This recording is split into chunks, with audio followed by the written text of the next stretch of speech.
What are the main elements of your platform, and why should students be interested in them? They are to make the shops better, more affordable, which is certainly important.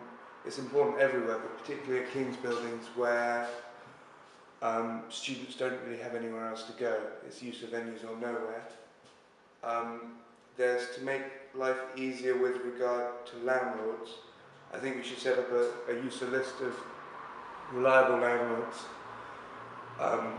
I've certainly had a lot of problems this year with my landlord, and to know that I could let other students know about him, as well as let other students know about good landlords I've had in the past, would I think be a good thing.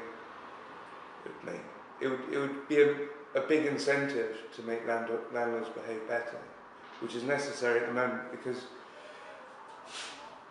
prices do go up when there's short supply of property, but more than anything, it's just every time you rent a property, you know it's a seller's market at the moment, and they can do what they like to you. The other reason I'm standing is because I was very angry last year, well this year I suppose, that the sabbatical officers signed an agreement to not criticise the university without giving 48 hours warning. I think that's atrocious. I think they've completely got away with it, to be honest. No one seems to be saying anything about it.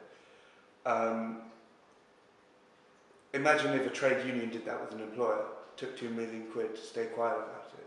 It just shows how wrong the priorities of the Students' Association are. Why are we focusing on anything other than standing up to the university for students? That's the first thing it should do. Everything else is a nice bonus. Why and how do you believe you will be able to carry out your commitments? And do you believe they are all reasonable and realistic? I think so. I think they're all really. I'm not saying I'm going to change society. I'm not saying I'm going to, change the world. I'm not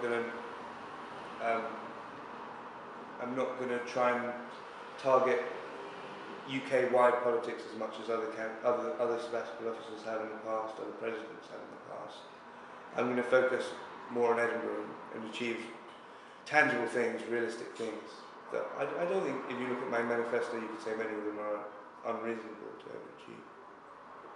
If you were to make one concrete, non-abstract change to Edinburgh University student life, what would it be? And why would you choose it over the other changes that you would like to make? It's a tricky one. Probably better flats, high quality flats. I think that's something we could really make a lot of changes to. Warmer flats. Considering your video and election posters, are you a joke candidate or are you a serious candidate with a humorous approach? I think I'm a serious candidate with a humorous approach. I'm flattered you thought of them as humorous. It's a good sign. I hope they're interesting, and I hope people laugh when they see them. I wouldn't describe myself as a joke candidate, no. At the end of your manifesto, it says, no fees. What does that mean?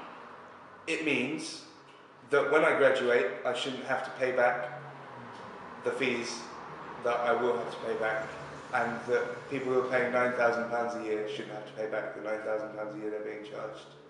It means it should be paid for through the same sort of taxes that everyone else pays. It's general taxation, basically. Should fund university. Jacob Webber, thank you for coming.